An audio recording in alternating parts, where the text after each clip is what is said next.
So David Davis appeared on LBC, I think it was on Friday, and he talks about his campaign for Lucy Letby to have a retrial. And he tells us the evidence that he's found, and it's really interesting. He also tells us, gives us some really interesting insights into the original trial. So let's have a listen. Your speech in the House of Commons left people, you hope, with what impression? Well, a clear concern about whether this trial got it right. Way back when in June, when I first really looked at it properly, up until then, I'd sure this girl was a monster. And there we go, straight away, that shows us how the media reported on it. It shows us that how they wanted us to think she was guilty. They had their own narrative. It wasn't reported impartially. It was a completely biased campaign for us to think she was a monster, for us to think that she had definitely killed these babies. And that's a problem right there. Kids and tried to kill lots more. That was where I was until somebody called me up from America and said, have you seen this article in the New Yorker? Now, the New Yorker, you'll know, Tom, is famous for its research and its fact-checking. I know it's not fashionable these days, but for its fact-checking. And so I looked at this 13,000-word article. Well, the first thing was I couldn't actually get it. And there we go. An article that questions the safety of the verdict. It questions the validity of the evidence. And if I remember rightly when I read it, they also had their own experts talking in there, or other experts that had come forward. And there was a court order for it not to be published in the UK. An article with a different narrative was not allowed to be published in the UK. They did not want us to see it. And to me, that says everything we need to know about this case. It was blocked online by court order, right? In the UK. In the UK. Yeah. But I just want to add, a court order should not be allowed to block media. We're a country that is supposed to have freedom of press, freedom of opinion. And they didn't give us that freedom. If we was not allowed to read this, we did not have that freedom. I managed to get a copy sent to me. I read it, and it was sort of worrying, put it that way. Every piece, there's a huge amount of so-called evidence in this court case, and it went through pretty much all of it and showed, in its view, it was fallacious. So I raised this question in the House of Commons the next day and said, why is it blocked? And out of that single 30-second question, I got 16 experts get in touch with me, and they range from a past president of the Royal Statistical Society, a current chairman of one of the Economic and Social Research Councils, a past president of the Royal College of Paediatric and Child Healthcare, members of public inquiries in this sort of area. And I thought, well, this is not your normal sort of conspiracy theory pylon. This is actually people who know what they're talking about. And each of them said, it was very interesting, each of them said to me, in their area, my bit's wrong. I can't speak for the others, but my bit's wrong. So basically what he's saying is that every expert in their respective field looked at the evidence that was presented in the original trial and they said it's wrong. These are experts. These are people that, this is people's life work. And they're saying what she was convicted on in their field was wrong. It's frightening that that's allowed to happen. It really is. The senior statistician, well, I can tell you, it's Peter Green. He actually went public afterwards. And he said, well, the statistical stuff is nonsense. Right. And then the neonatologist said the neonatal stuff. So that's where it started. And as a result of that, I thought, crikey, this is very likely a mistrial. But the thing to understand is that mistrials aren't always miscarriages of justice. Sometimes they get the right answer by the wrong method, So I spent 3 months... I like how he says that. And I know that's frustrating for people who are on the innocent side of this campaign. And for people who believe that she is innocent, I know that that's a very frustrating thing to hear. But I think that is the best way to approach it, because, you know, we talk about the media campaign, and for the people who believe that she is guilty, they only believe that because of what they've been told and what the media has said. I mean, if you look at how media works nowadays, there's people out there that don't really read papers, they don't really read news articles, but they will read a headline. And their opinion has been moulded and shaped by these headlines, by these articles as well, if they do choose to read them. So I can understand why people think that she is guilty. And people like that hearing, you know, people want like campaigns that she's innocent and people want her freed. Understandably and justifiably, people think that. But people on the other end of the spectrum also justifiably think the way they think. And for them to hear, you know, that people think she's innocent, they will have legitimate concerns about that, which isn't their own fault. It's what the media's moulded their minds to think. So the only way a campaign like this can work is by basically saying, like, look, we're not saying she's innocent. What we're saying is the verdict isn't safe. The conviction is not safe. And we have to make sure it's safe. And that's the only way it's going to happen. You have to allow people to think there's some justified reason to give her a retrial. You know, and screaming that she's innocent isn't going to do that, unfortunately. My personal opinion is, yeah, I'll give you my personal opinion at the end of the video, but, you know, it has to be done in a diplomatic way. It has to be done in a professional way, and this is the most professional way that I think that it can be done, and I think he's right for going at it this way as well. Months over the course of summer, immediately after the election, we couldn't get the transcript. When we rang up From court. the Manchester Crown Court, they said that's £100,000. Yes. And that's absolutely insane. Court transcripts should be in the public domain for free, for people to be able to access. It's a public interest for that. Not just this case, any case. If we are convicting people, the public should be allowed to access that information. Why? It should not cost any money. And £100,000 is a figure that has been put there so it is not accessible to the majority of people. They dropped the price later to 10,000, but I can't afford that 10k, you know, that was generous of them, wasn't it? You know, because we all have an extra 10k just to throw away. either. So initially we couldn't get the transcript, so we went through every day's reporting, right, by the local paper and by the BBC continuous Twitter stream and so on. And I was looking for a slam dunk. I thought, you know, if she's guilty of any one of these things and there's clear evidence of it, I'll drop it because I don't want to get into this. Mm-hmm. And I couldn't find any such thing. Indeed, the more... And that's the other thing. You know, there was no slam dunk or smoking gun, which is the phrase that I do read a lot. And it's true, she was convicted on. She is never allowed out of prison. And there is no smoking gun. Never allowed out of prison and no smoking gun.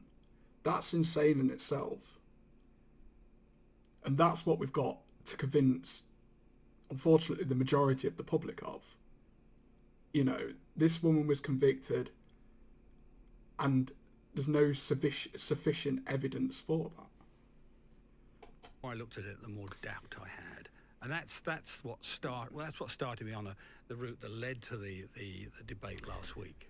I'll come to what you said on the floor of the Commons in a moment, because some of the details are absolutely astonishing. Details I didn't know, and very grim. I'll warn your audience. Yes, and grim. Yeah. And critically, the details that were available before the court case took place were not, you say, available in the courtroom for the jury to hear, which is astonishing. But come back to the slam dunk bit. The slam dunk bit is the note she wrote saying, "I'm evil, I did this." Well, I know. And I've had so many arguments with people online about this, and I'm sure many of you in the Facebook groups that are believers of Lucy being innocent have had this exact same argument. But let's hear the rest of what he has to say on this. It isn't, because this was a load of post-it notes, and her counsellor, I guess her psychiatric counsellor, but all I've got in my notes is counsellor. Her counsellor told her to write down all her thought process as a way of expunging the depression and fear and so on she must have felt when she was on suspension, right? And later on, in that same stream of notes, is, why is this happening to me? I've done nothing wrong. And there we go. But the media didn't publish that bit. I mean, they sort of did. I can remember seeing it back when I first heard about this Lucy Letby case, before the trial had even started, I think. Sky News actually published this note, and they put a little red circle where she was basically supposedly admitting to doing it. But then I can remember pausing the TV and reading the rest of the note, and I saw that. I saw where she was basically saying, you know, why is this happening to me? I've done nothing wrong. But they didn't highlight any of that. They just said, oh, there was a note of confession. It's absolutely insane. It really is. And as well, I suppose, going back to how people need to be convinced, not many people know that that's what a counsellor or a psychiatrist would ask someone to do. It's quite a common thing, though, that basically you have it, you know, when you're dealing with mental health and things like that, to write down your thoughts, to write down what's happening to you, to write down your thought process. But this was never highlighted at the time. It only came out after the trial, I think, in that Channel 4 documentary. I could be wrong, but I think it was at where it came out and said that, you know, she was told to do that. But this wasn't mentioned in the trial. This wasn't mentioned to a jury. And this is only now being mentioned in the media. But before that, the vast majority of the public wouldn't know about it. Headlines probably said at the time, you know, police find confession notes, then people are going to be, oh, she's obviously guilty then. And once people have that mindset, it's very, very hard to change that. A lot of the people who believe she was innocent are people that believe she was innocent from the beginning. I mean, I'm not saying everybody. Of course, people, like, more and more people have read into this and researched themselves. But a lot of people haven't. And this is the problem. So she's going through this thought process. And of course, prosecution didn't read that bit out. He just read the first bit out. And one of the... Of course he wouldn't. But this is why the system has to change. So every bit of evidence is read out. Problems in this whole thing is the way the trial was structured. I mean, for perfectly understandable reasons from the prosecution's point of view, their job is to get a conviction. There was a huge... Remember that phrase, though. Just remember that phrase. A prosecutor's job is to get a conviction. Huge sort of confirmatory bias. From about day 3, I think the jury were probably persuaded, most of them, of this, of her guilt. And then everything was confirmatory bias. If it sounded like... I mean, let me give you another example. She had a whole load of handover notes at home, right? Now, if you found a nurse, you didn't know anything else, you found a nurse that had a whole load of handover notes at home, in the nurse's home, you'd think, well, she's very conscientious. But instead, this was interpreted as, you know, her collecting trophies, which frankly is nonsense, but nevertheless that's the way it was seen. All of this could point to the fact that maybe her lawyers were terrible. Well, and if you've got terrible lawyers and you lose the case, is that justice? Well, that's the problem. I said this in the debate. The difficulty is that if the evidence that is brought to try and get an appeal has been available to your lawyers at the beginning, it's hard luck. You're going to be banged up for life. There's nothing you can do about it, because that's the sort of rule. And it's been around for a long time. Mm-hmm. But that's not justice. You know, in my view, that's not justice. Indeed, I think you have to be particularly careful in whole life cases, because you are destroying somebody's life with this. You know, they can't have children, they can't get married, they can't do anything. And Eerily as well, that was also something she wrote on the note. I will never marry, and I will never have children. And that's the end of their real life. So I think you've got to be very careful about it. And one of the things I want to see is a review of the Court of Appeal rules. So what evidence was available before the trial but was not heard in court, and why wasn't it heard in court? Well, a couple of things. What are the big ones that you think are I'm going to important? pick out the biggest three for you. Number one was that the police initially employed a professor of statistics from Warwick and asked her advice. You know, what's the odds of somebody being on 7 out of, or 8 out of 18, or 7 out of 17 cases? But she was in the hospital. She was working on actually those in the days. hospital, not necessarily working on the cases, No, but in the hospital. That's an important distinction. And she said, well, that's the whole wrong way to go about it. You've got to look at alternative risks. You've got to look at the level of risk to the child, level of care, all these things, which came up later. And when the police put that to the prosecutors, in effect, the prosecutors came back and said, drop that professor, right? A prosecutor's job is to get a conviction. Don't go with the facts. Don't go with the experts. Don't look for the truth. Get the conviction. And that is probably one of the biggest things to me that's wrong with our justice system. At the end of the day, yes, on the face of it, a prosecutor's job is to prosecute. I completely understand that aspect of that. But when your career as a prosecutor and your reputation is defined solely on how good you are at prosecuting people, how many prosecutions you've got under your belt, I think then that naturally is going to distort on the actual case you are dealing with. It's going to distort that because your career is based upon how many prosecutions you get. But just listen to the rest of what he says on this. Or that advice, right? Can prosecutors say that? Well, they're not allowed to. Article 3.3 of the CPS code says you can't instruct the police, and other policemen have said they wouldn't have taken the instruction. So basically that prosecutor did something that they shouldn't do. They instructed the police to drop basically that line of investigation. Possibly because, well, most probably because they knew that would hurt their chances of prosecution. I think that is just incredibly disturbing. I don't understand how a justice system can run on that basis. And that isn't to say that all prosecutors are doing that. But David Davis just said then that basically what they did essentially is against the law. It's against... to me, it's on the same level of tampering with evidence. It's perverting the course of justice. I don't understand how that isn't the basis for an appeal on itself. That a prosecutor directed the police away from a line of investigation. But that's on record. That is, and the reason I say it's on record is because that professor had an email from the police from the police telling her that they were terminating her, as it were. So that's one.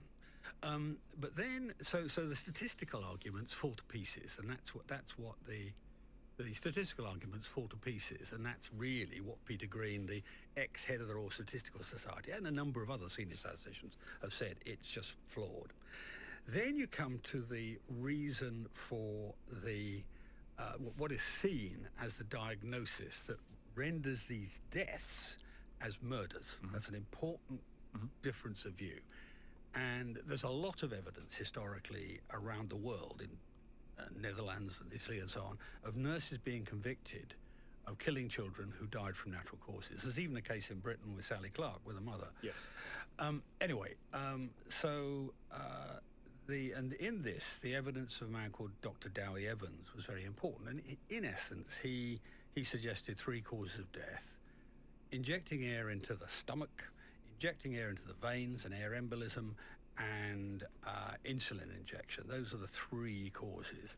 We haven't, because of the cases we looked at so far, we haven't really focused on the insulin. We'll come into that later. But firstly, a lot of neonatologists just dismissed the injection of air into the stomach. They said babies get air in their stomach a lot, and the trick is to get the air out. It's not, it's not a method of killing. So therefore, a lot of neonatologists have said that isn't a method of killing. But that's one of the things she was convicted, one of the ways she was convicted of killing the babies, on something that the experts have said is not a way of killing. Part of the reason she has whole life sentences is because a jury was convinced that injecting air into these babies was a method of killing.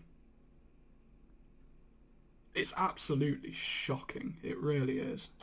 But what's happened, which led to my debate, was two very expert neonatologists, one of them actually a member of a national inquiry, looked again at the detailed case notes, of which there are large amounts. But that's I want to come to that, but that's happened subsequently. That's happened after the trial. Well, except the case notes were available at the time, of course. Right, and were the case notes available in full in court? Not to the jury, no, not in court. They just weren't used. It comes back to this issue of... So the jury hasn't had the whole information. Right there, the jury has not had the full picture. So if they're being told that that's a way of killing and that's what's happened, of course they're going to find her guilty. If the jury doesn't have the full information, how can they make the right choice? Whether or not the defence did a good job, and I don't know the answer to that. But I personally don't think the defence did a good job. If the defence didn't produce this evidence, how can they have done a good job? They decided not to deploy their own expert to give evidence. So no case notes available. I assume he would have done that. No full case notes of these children were not available. No. I mean, you say in the debate that it was known at the time that in this neonatal unit, in fact in the hospital, but specifically in the neonatal unit, there was an infection rolling around that could in theory have been responsible for deaths of children and was certainly likely to make children very ill. Yeah, it's called Pseudomonas. Pseudomonas arugensis is the Pseudomonas, and amongst neonates, its death rate can be higher than 55%. And this is happening in the hospital. They had the water. Concurrently. It was in the water. We don't know of any direct infection, but it was in the water, and they couldn't get rid of it. And it wasn't. I mean, it only came out because of a leak after the trial. So this was leaked after the trial. An infection that has a 55% mortality rate or higher in infants. Babies that are already ill. Babies that have been born prematurely.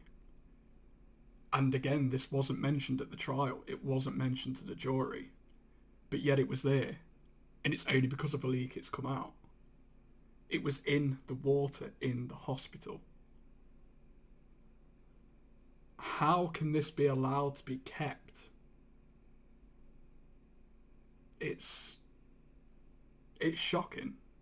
It is absolutely shocking. A leak of the information after the trial. But the hospital will have known that was happening at the time. Hospital would have known, I assume. The doctors who made the accusations would have known because... And again, right there, the doctors who made the accusations knew that there was potentially another reason these babies could have been dying. I struggle to find words to say. The more I look into when more and more things come out about this, I struggle to find the words to actually say anything anymore to it, because it's just so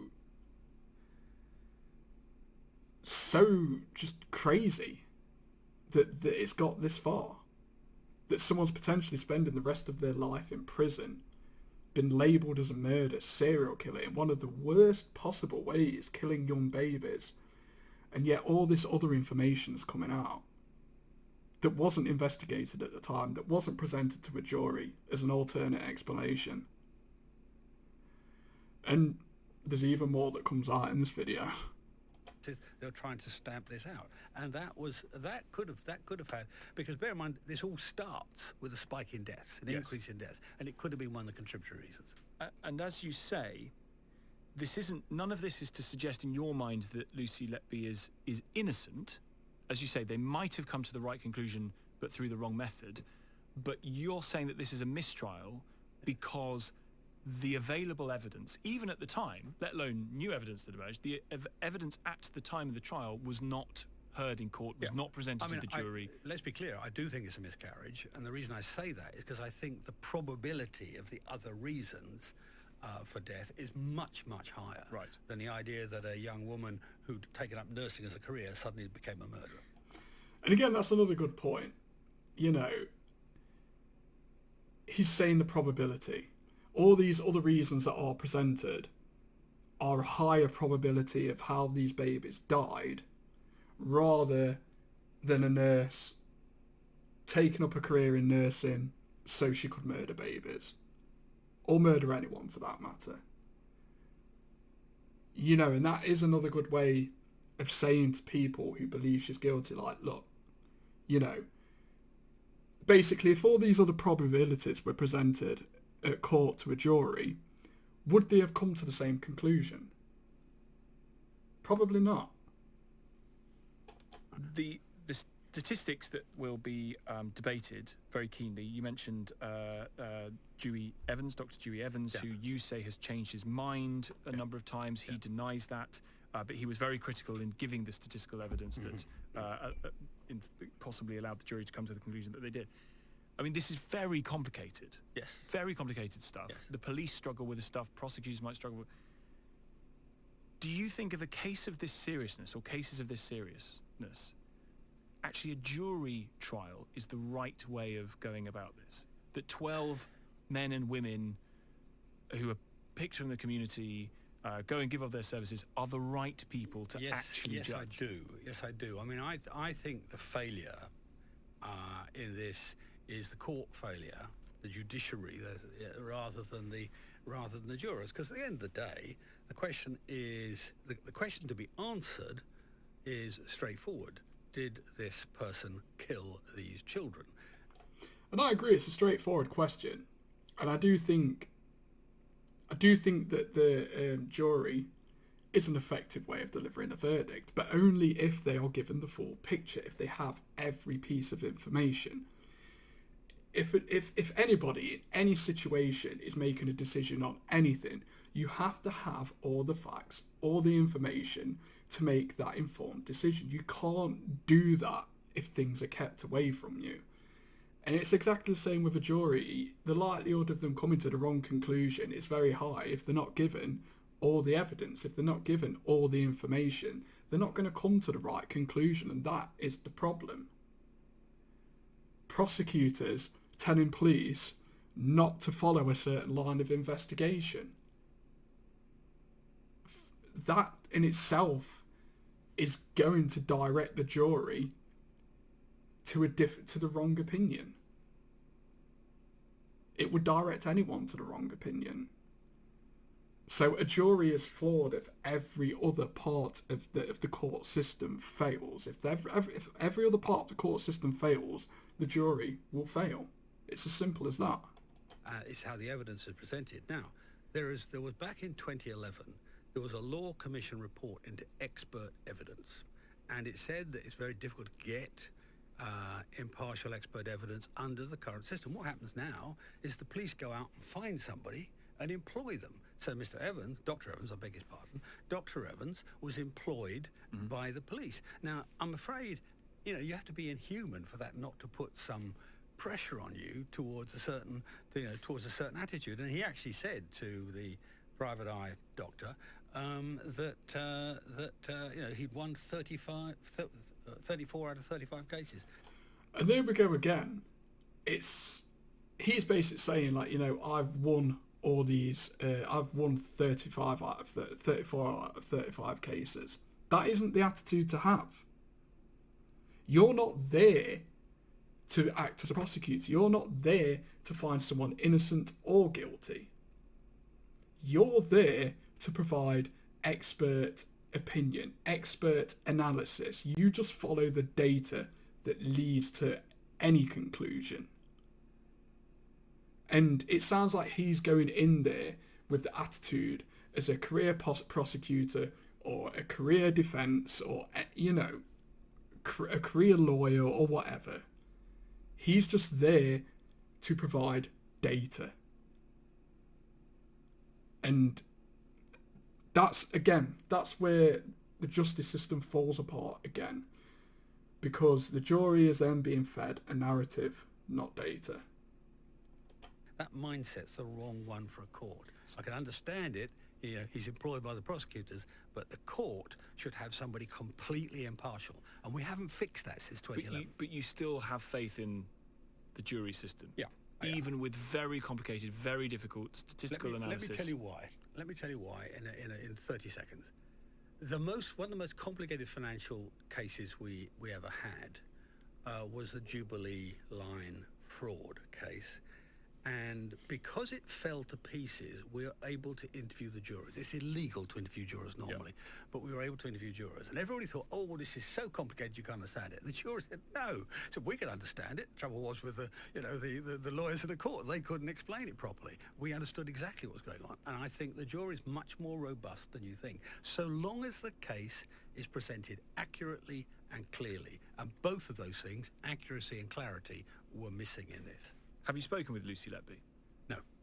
And there's a reason for that. I mean, look, I will gain nothing from such an interview.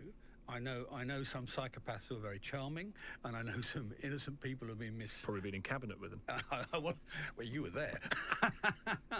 And I also know some people who've been wrongly convicted who can't meet your eyes. So it doesn't make any difference from my judgment, and it might have raised her hopes unnecessarily. I don't want to do. And I 100% agree with that. I don't think he should meet her, because then he could be accused of being biased in some way. He puts it perfectly in a minute, but he's just got to follow data, basically. He's just got to follow what the information tells him. And that's what should have been done in the first place. Meeting Lucy Letby is irrelevant for him because of the reasons he's just said, really. And yeah, it probably would raise her hopes. And unfortunately, this is going to be a very, very long process before she's probably even given a retrial. This could take years. And I think he should just do it in the way he's currently doing it. Don't want to make her torture any worse. So would you be open to visiting her in prison or speaking to her at all? Maybe at some point, right. but it's not contributory to this process. So I've got to be as almost cold-blooded. I've got to be as analytical as possible in this. I've got to be open to any evidence that comes up, and that's why I spent the 3 months pouring through all this. I tell you, I could have had a much pleasanter 3 months in the summer, but that's why I did it. Got two cases that you have looked at specifically with independent neonatologists and experts who have gone back over the case notes to see what might have been missed. Cases of baby O and baby C. Briefly, what do those findings now suggest could have happened to those children? Well, in the case of baby O, what Dr. Evans said was there are two possibilities. One's nasogastric air. I think he changed his mind a bit later on that. And the other one was trauma to the liver, bruising and trauma to the liver. What it transpired actually happened was that the doctors put too much high pressure into the ventilation, the breathing support system. That pushed all of the innards down into the liver and the other parts into the abdomen. They then thought that it literally had gasonatric, what they call splinting, stopping it breathing. They put a needle into the abdomen to let the air out, put it in the wrong side of the abdomen, punctured the liver, caused serious bleeding, and at least one of the post-mortems attributed cause of death to that. So the cause was an error by the doctor. He didn't do it deliberately. It was an error by the doctor. Nothing by the nurses at all. An error by the doctor. So that was one. And that's just, it's absolutely awful. It's just so awful for a young baby to die like that. It really is. It's heartbreaking. And on top of that, they've told the parents, oh, actually, one of our nurses murdered your baby.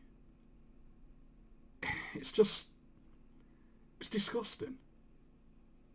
Absolutely disgusting. And again, this is an expert saying that. You know, like I said, I struggle to find the words, especially with this, because the trauma that the parents would have initially gone through, having to be told their babies died, and then not to be given the real reason, to tell them that something even worse than a medical error, and a medical error is bad, it really is, but to be told that someone purposely hurt your child, you lost your child because somebody purposely took that child from you. I just don't... I'm just going to press play because I generally can't find the words to describe that. The one was baby C, which Dr. Evans said was healthy or well. I'm not quite sure which of those words he used, but... A young infant that already has problems is healthy and well. I don't understand how they can describe the child as that. Basically well. It was anything but. This is an 800-gram baby. It had to be delivered by cesarean, 1 3/4 pounds in old money, my old money. Tiny, tiny baby. Had to be delivered by cesarean section, really to keep it alive by the sounds of it. It had problems in the womb. It had serious parenteral problems, you know, the But again, described as healthy and well, or healthy or well. feed from the mum to it, and it, in essence, it was having trouble breathing, had respiratory problems. They put the tube into its mouth. The doctor put it too far in, went into the lungs. So when they were trying to feed surfactant, this is like a sort of detergent to make the lungs open up, pop open, as it were, post-birth. Only went into one lung, and so the baby was operating on one lung, and eventually it just didn't have enough oxygen for his brain. And so the point about these two... Again, a mistake by the hospital, which is awful, absolutely awful. But unfortunately it does happen. You know, people make mistakes. Even doctors and nurses in the medical profession. Mistakes do happen. It's inevitable that mistakes will happen sometimes. But again, to tell the parents that it wasn't a hospital mistake, something worse happened, your baby was murdered, it's beyond awful. It's beyond anything that's... It's inhuman to do that. It's inhuman to put parents going through possibly the worst thing that could happen to them in their lives, going through all that stress, you know, every other emotion that goes with that, when your baby's already ill. It's unimaginable. And then to be told your baby was murdered. Somebody purposely took your child from you. It wasn't an accident. It wasn't, you know, it wasn't hospital error. It was done deliberately. Somebody targeted your child to do that. Again, it's inhuman to do that to somebody. It really is. Stories, is they're the real reasons for death. You know, they don't rely on statistics. They don't rely on theories that you've read in a paper from 20 years ago. They rely on the facts in the case notes. This was actually... Well, that's going to be my question. This isn't another expert coming in. These are the notes that exist anyway within the hospital that has pointed these experts to conclude that these deaths were quote-unquote natural. Yeah. So the hospital already knew this. They already knew it wasn't Lucy that did it. Autopsies already showed what caused the death. Which is... If that is the case, then that's a cover-up. That's perverting the course of justice. They have purposely hid that information then. It was purposely not shown to a jury. And Lucy was purposely targeted, if this is the case. Absolutely disgusting. Yeah, I mean, they also say arising from suboptimal care. That's Yeah, their yeah, phrasing. yeah. And bear in mind, I am not, I am not a doctor. I am taking the expertise of really, really high-class neonatal specialists on this, and that's High-class neonatal specialists. That's who he has taken his advice from. Why wasn't the court taking their advice? Why wasn't the jury given their advice? Why was the whole case based on circumstantial evidence when there is actual evidence sitting in the hospital? It just doesn't make sense. Anybody listening to this can see that it doesn't make sense. And I'll say it again. There is a young woman who has been given multiple whole life sentences for murdering these children. And there is evidence contradicting that has been sat in the hospitals. the conclusion they came to. Were the case notes? The case notes weren't available in court, were they? No, I mean, you Why don't. would- I why mean, would you're you? talking But- hundreds of Yeah, yeah, pages yeah. of things. You wouldn't do that. You would present the interpretation and what But Dr. why, Evans why is. didn't her defence team present this That's a interpretation? very good question. I don't know the answer to that. I don't know the answer to that. I mean, I have spoken. And that's what I would like to know, and I think probably everyone watching this video would like to know. Why didn't the defence bring this forward? Why didn't they present this as evidence? Why didn't they tell the jury about this? I mean, earlier on in the video, I was criticising the prosecution for the way that they told the police not to go down a certain path of inquiry. But the defence didn't do their job either. They should have presented this. And that could have prevented Lucy being in prison. Spoken to their medical expert who they would have used. He doesn't know the answer either. You say in one of the cases, forgive me, I can't remember whether it was Baby O or Baby C, but in one of these cases, Lucy Letby wasn't actually on the ward at all. That's right. That's right. From the point of, well, I think it was Baby C, from the point of birth right up until there was an X-ray, which is the basis of Evans's diagnosis.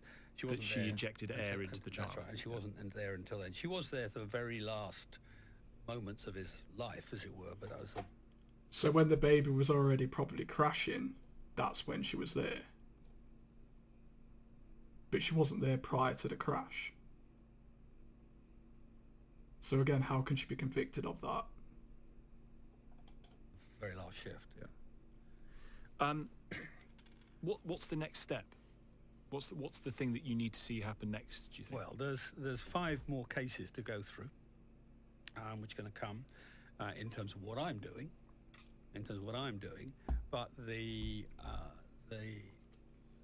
next step in legal terms is her lawyer is now reapplying to the Court of Appeal for permission to appeal, and later on, from after that, certainly if it doesn't succeed, he'll apply to a thing called the CCRC, the Criminal Case Review Commission, who look back at these things. And one of the points I was making in the debate is the last high-profile case that CCRC did was a man called Andrew Malkinson, who was convicted of rape. Then within 4 years of him going to prison, they found DNA evidence which it exculpated. It proved it We've had wasn't him on, yeah. We've talked to him. And This you is have. a horrendous story. And it was 13 more years before they came to the case. Now, Lucy Letby, you referred to her post-it notes. One of the things she said in her post-it notes, I'm never going to get married, I'm never going to have children, right? Well, Probably because by that point, she probably knew that she was being scapegoated. And I suppose even if she didn't get convicted, she would always have that on a record. People would always know her as being investigated for that. Even the accusation alone is enough to ruin someone's life. And I think she knew at that point her life was probably ruined. I got that sort of praise on my mind a bit. And my last line was, I want to really, if she's found to be innocent, and I'm not talking about a pardon. I'm talking about a retrial. So we come back over all this data again by real experts, the best in the country, frankly. And if at the end of that they find her not guilty, I want her out in her 30s, not in her 50s. And she should be out in the 30s, but unfortunately I don't think she will be. I think this is going to be an extremely long process. And I think the media hasn't helped with that. As I was saying earlier, the media created a narrative. I think no matter what, if she gets a retrial, there's going to be public outcry. And this is why it needs to be done in the most diplomatic, professional way possible to limit that as much as what possibly can be.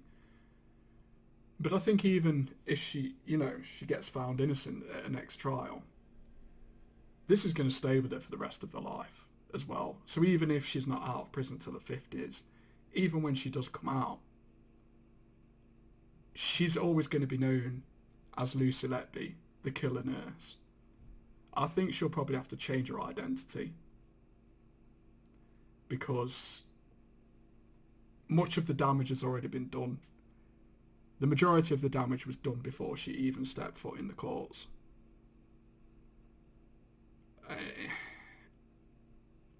And it's just awful. It really is just awful. Because the size of that miscarriage will be just unbelievable if it lasts that long. And understand, Tom, this is not the only case. There's a lady called Lucy Letby in Netherlands, almost the same. The Sally Clark here, which we've had, there they said the odds were some millions to one. It was rubbish. And we've had a case of a lady called Poggia in Italy in 2021. All exonerated, every single one exonerated. So we need to look at this, and we need to learn a lesson from it. One, for the legal system, but two, for the NHS. Because there were 3 other hospitals with roughly similar spikes in the years before and after, right? We don't want to find ourselves scapegoating nurses when there's some other potential cause, whether it's a superbug. And yeah, why would anyone want to go into the nursing profession if they can get scapegoated? There needs to be protections put in the NHS as well. There needs to be proper investigations. If people suspect that somebody is doing something wrong, then of course they need to be investigated. If they are found that they have done something wrong, then they need to be prosecuted for that. But there needs to be protections in a sense of there needs to be impartial investigations that use experts that look at the evidence no matter where it goes. If it's found that a doctor's made a mistake, then a doctor's made a mistake. It happens, unfortunately. But we can't allow anyone to be scapegoated in the NHS again after this. Whether it's a level of resources, a level of training, I don't know the answer to that, but it's much, much more likely to be those than it is a nurse suddenly going off the rails. You mentioned Andrew Malkinson. Yeah. You mentioned other miscarriages of justice. I mean, you think of the biggest, gravest in this country, Birmingham 6. Where would this sit? If you're right, where would this sit? In terms of individual miscarriage of justice, right near the top. I mean, because there are 2 elements for miscarriage of justice. One is the denial of your freedom. The other is the destruction of your name. And this has been monstrous in both counts. 17 or whatever it is, 14 whole life sentences, and seen by everybody as a monster. I mean monster. In terms of size of miscarriage, well, the postmasters is large numbers of people who've had their lives destroyed. So that's probably but in breach absolute of trust. People's breach of trust in the justice. I think this is the top. I mean, the Horizon scandal was atrocious on how many people were implemented in that and how many lives were ruined with that. I'm not downplaying that at all, because the effect that that's had on some people's lives, and there's been people that have died before they've even got the justice. They died with people thinking they were guilty of that crime. But I think this is worse just in the sense of what this crime is, and there's 2 elements to this. A lot of the time we just focus on Lucy Letby being in prison, but there's also, I think as well, the absolute worst, or equally worse, is the parents of these children. Because as I said earlier, not only have they had to deal with the illness of their child prior to their death, they've had to deal with the child's death. And they ask themselves, like any parent would, why? Why my child? Why did our family deserve this? Because that's just awful in itself. As a parent myself, this is my worst nightmare. Something happening to my child, you know? But then on top of that, they've been told that Lucy Letby murdered them. That she targeted their child and murdered their child and took their child away from them. Which is a whole other thing to deal with.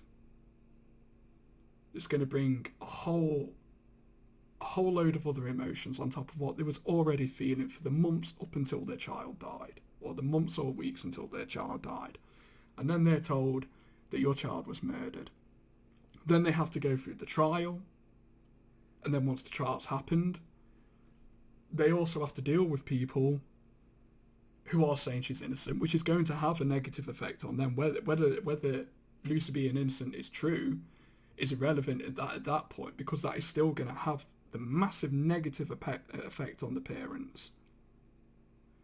And then because of all the faults with the trial, the evidence that wasn't brought forward,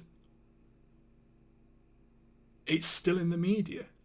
And because of that, people are rightly saying that this should be a mistrial, and that potentially Lucy is innocent, and that what you was told about your child's death is not true. And they have to deal with that as well. There were so many elements to this case. Not only is it that, what it is looking like now, to me, my personal opinion is that I do think that Lucy is innocent. I do generally believe that. And I can't imagine what that's like for Lucy. But I also can't imagine what it's like for the parents, having to listen to, having to listen to the fact that the person that they've been told killed their child deserves another retrial and might be innocent. They can't get over what's happened until the right outcome of this is told to them and to the public. And for them, from when their child died, right up until today, because some of these go back years. So from all those years ago until today, they are still hearing about it in the news. They are still hearing about it in the media. And they can never ever get past this until the truth comes out. And they're suffering just as much. And it must be awful. Absolutely awful. Justice system. Yeah. Well, look, you will not have in your studio anybody who's fought harder than me for the rule of law in the UK, for protection of the jury system. I've had those battles way back when, for stopping the state locking people up for 90 days, you name it. I've fought harder for it. You and Jeremy Corbyn there together talking about... Oddly enough, on Julian Assange, actually it was with Jeremy Corbyn, ironically. But the simple truth is that we only defend it because it's a good justice system. And generally speaking, by comparison with the rest of the world, it's a good justice system. But it's not perfect. And it's our... And I agree, I do think generally we do have a good justice system. But it only works, as I've already said, if everything else works in it. Everything else has to work properly in conjunction for it to work. Because otherwise, if one point of it fails, then that can affect everything right up until the jury. The jury will not give the right verdict if the right evidence hasn't been presented to them. So there needs to be protections. There needs to be protections in the NHS, and there needs to be protections or reforms in the jury system, in the court system, for the jury to work effectively. Because otherwise, it just won't. And how many other people like Lucy are sitting in prison for crimes that they didn't commit? because of that.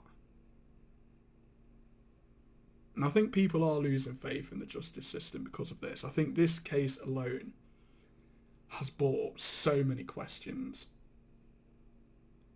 And how many more people have been impacted negatively by our justice system because of possibly corruption. I'm not saying corruption's happened here. I certainly think that there's been many faults in this case. Ones that could have been avoided, ones that should have been avoided. I think the true corruption probably leads back to the NHS in this. If doctors knowingly made a mistake, but then allowed Lucy to be accused of murder in the first place, that's the biggest corruption. And the prosecutor directing the police away from evidence, that should never have been allowed to happen. My duty, I work in the supposedly most senior court in the land, in Parliament. It's my duty and duty of people like me to make sure that when something goes wrong with it, we get it put right. So the 2011 recommendation on the whole question of expert witnesses, we should put into law. Why we haven't done it for 15 years, I don't know. The issue of the what the Court of Appeal can take into account, we should put that right. It's not justice. It's judicially convenient, but it's not justice. And also, frankly, in the National Health Service, I mean, look, we had mid-staffs onwards. All these cases have gone wrong. And what do we find? More often than not, the whistleblower gets scapegoated, you know, and the people who've really made the mistake go off and get promoted to some trust somewhere else, which we've seen too often as well. We got 3 big issues to solve, as well as the miscarriage out of this, all of which will make all of our national institutions better. And that's, after all, what we're here about. Your speech in And that's true. Absolutely true. Generally, the whistleblowers do get scapegoated, and the people in the wrong have nothing happen to them. More likely than not, they get moved on, promoted, or whatnot.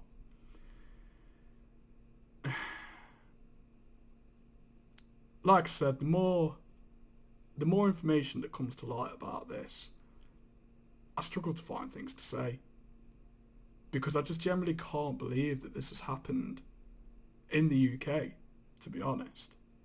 You know, you hear of dodgy court systems in other countries, but you expect ours to be one of the leading courts in the world. But clearly in this case it hasn't been. And there's so many lives affected in this one. So many. In the worst possible ways. And I do fear that Lucy probably will be in prison for quite a number more years to come. I don't think she'll be out in the 30s. I think this is going to go on for a very long time, because I think it goes so deep and affects so many people. And like I said, there will be pushback. There will be pushback from people who believe that she's guilty. But I think what we have to remember is there is a reason that they think that, and it is because of the media. It's because evidence was hidden, and we have to try and convince them in the best possible way. We have to remember that they're not bad people because they think she's guilty. They're not stupid people. They're just people that have had their minds moulded in a certain way, which is what the media wanted to do. And it's what the media does on a lot of things, not just on this, as I said in my other video. They do it on a lot of things. And we just have to put, in a sense, food for thought in the minds. Like what David Davis is doing. I believe he thinks she's innocent. I think it's quite obvious from this interview that he does think she's innocent. But he knows he has to do this in the right way. Otherwise, Lucy, unfortunately, will spend the rest of her life in prison. So anyway, I'm going to wrap it up now. Thank you for watching. Please leave your thoughts in the comments, because I do enjoy reading them. And I will see you on the next one. Cheers.